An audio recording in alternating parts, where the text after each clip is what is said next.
Good morning. Welcome to the 0DTE morning market analysis. This is your profit guide this is your guide to profiting from market chaos. And that's what we've been experiencing. Got to take a sip of my Death Wish coffee first. All right. VIX continues its hike up there. It's in the nether regions, sitting at around 24 right now. Yesterday we had CPI numbers that showed some cooling, a potential cooling in inflation. And this morning, in about 40 minutes, we've got the PPI. And so what we got to wonder is, will that confirm yesterday's CPI cooling, or will it reignite inflation fears? And as I said, the VIX is at about 24. The big ass fly at the money butterfly gauge is at 13, so that means that is on indicating wider debts or wider butterflies today. Our out of the money butterfly, we take asymmetric butterflies every morning in the direction of the trend.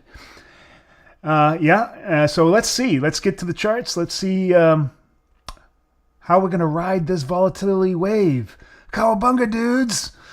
Off to the charts. First, we'll take a look at the VIX. All right. So yes, as I said, volatility is around 24. It's actually risen a little bit since I've been doing my research this morning. But we're definitely in the mid to upper mid part of the Goldilocks zone, meaning that we should be looking at much wider flies than normal, 35 to 45 wide. Next step to figure out which end of that range we're on is taking a look at the big ass fly. It's our gauge. It's kind of like an expected move gauge that we use with the 50 wide at the money butterfly. We look at it with the ES. And so let me switch over to that. Just go to get the right chart. There we go. Thinkorswim. All right. So it's very similar to yesterday, where sitting at about 12. It was 13 a little bit earlier. So what I'm imagining is happening, well, actually, it looks like the market has moved down a bit. So we need to adjust. So it looks like the center strike now is at 56.10. So we adjust these strikes by 10 points and get our new reading. What the hell am I doing? Yeah, there we go. I didn't adjust all of them. 56.10. All right. Brain fart. This one also has to be at 60. All right, there we are. Yeah, that's what I thought. Earlier it was at 13. I saw it go down to 11. I thought, what the hell's going on, man? Did volatility like spike or something? Now, oh man, I am so far off. There we go. 12.5. Now we've got an accurate reading. Basically, what this is saying is that the smaller the debit here on this big ass fly, the higher the implied volatility there is in the morning, and that gives us a real big clue on how options traders in the market are pricing options. And so when we see much smaller debits, that implies higher volatility in this morning, higher anticipation. Lower gamma, more profit potential, and so we should be leaning into this even more as the opening comes. But from a pre-market situation, like I said, we have the PPI report coming out now at 8:30, which is 40 minutes from now. The big ass fly makes a great trade pre that report. Now, regardless of what that report is, after its release, we expect a quick drop in volatility because now the tension and the anticipation is over. And if you're sitting at the center strikes of that big ass fly, you should see an immediate surge in its price as premium starts flooding back in or decaying more rapidly. And that's the whole basis behind that big ass fly. If it stays right at the center strikes when we go into the open, we'll hang on to that trade because it becomes now a viable trade if we have a more subdued market. And if you look at, well, let's move on with the report, and I'll explain a little bit as we go on. And I'm going to go back to the the VIX chart. And we can see from our gauge up here, a 12 or a 13 is sitting way over here on this side of the gauge, meaning that we're leaning towards the wider end of flies. So if we're 25, 35 wide or 35, 45 wide, I'm saying we're 35, 45 wide, we're leaning to 40, 45. Whoa, it's pretty wide, man. And so let's take a look at the directional bias. We were positive there for a moment there, but looks like we're heading into a little bit of a consolidation, but the fundamental fact is that we're well below the moving average, and so our directional bias is bearish, meaning that we're looking at out-of-the-money put flies, 35, 45 wide. Pretty cool. And of course, we always take those with extreme asymmetry or risk to reward. We're looking to pay no more than 10% of the debit of those flies, or 10% of the width of those flies. So in other words, if it's 40 wide, then we're never going to pay more than $4. Preferably we'll go a little bit lower than that and try to push it a little bit further out. All right, and now let's take a look at the market situation. Oh, I can see we dropped a bit here in pre-market. A little bit of volatility here in the pre-market as well. But these are our structural levels. We're looking for a potentially a move up in the morning into one of these structural levels, and then that will be our signal to take that out of the money put fly below.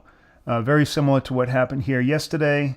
Moved up into a structural level, although yesterday we actually didn't have a signal. It never cleanly moved up into a structural level. It just had an impulsive move down. Well, actually, right here, you could make an argument that here you could take a trade. And then we had this reversal. And I think a lot of this has to do with, well, first of all, in the morning we had that very favorable CPI report. And initially we had a surge up, and it looked like the market was going to head up. And then for some reason, the market decided that wasn't good enough. And there was still enough tension in the market that it came down. But then cooler heads prevailed in mid-morning, and then it came back up. So although this was a good day for the big-ass fly pre-market, it was hard to actually come to some conclusion on what happened post-market open. However, if you had the wherewithal to go long later on in that day, then you could have made some money. But there was no actual out-of-the-money trade for us yesterday based on our strategy. There was a pre-market, and I did actually make money on our big-ass fly trade yesterday morning. So that's what we're looking for. We're looking for a move up into this. We use our divergence indicator here. This is of my own creation. It looks at multiple indicators, non-correlated indicators, looking at price action, momentum, volatility, volume, in such a way, then scores them, weights them, and then looks for divergences against price. And it can show us when there's a divergence about to happen. That gives us real good confidence on whether or not we're going to find a reversal at one of these structural levels. So now you know some of the weeds about this. If you'd like to learn more about how we actually trade this consistently, making consistent profits, trading asymmetrically, super small risk, so we're never in trouble.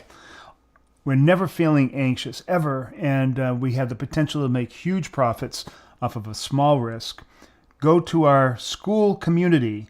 It's called the Zero DTE Academy. The link is down below. All right, let's move on to... Well, we did everything. We've done the VIX. We've done the directional bias. We've done our structural levels. We know where all the levels are. We're cool. All right. So I guess really the only thing to talk about is that PPI. Is that going to confirm or deny the CPI report? Of course, the Fed likes to lean on the CPI. However, obviously with rising volatility into this report, there's still anxiety in the market, particularly with our elevated VIX. Also, you have to consider there's geopolitical tensions going on that are keeping the market elevated.